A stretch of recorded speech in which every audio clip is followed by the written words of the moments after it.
అతడు ఒక కడు పేదవాడు. ప్రతిరోజు మధ్యాహ్నం ఆయనకున్న అలవాటు 12 అయిందంటే చాలు మందిరానికి వచ్చేవాడు.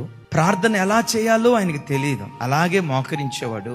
అలా యేసయ్య వైపు చూస్తూ ఎలా అంటాడట, యేసు నేను నీ జానును వచ్చాను. ఒకానొక రోజు ఈ జాను అనారోగ్యానికి గురయ్యాడు, హాస్పిటల్లో పడ్డాడు. నిన్ను పలకరించడానికి ఎవరూ రావట్లేదు కదయ్యా, అయినా నువ్వు ఇంత సంతోషంగా ఉన్నావేంటి?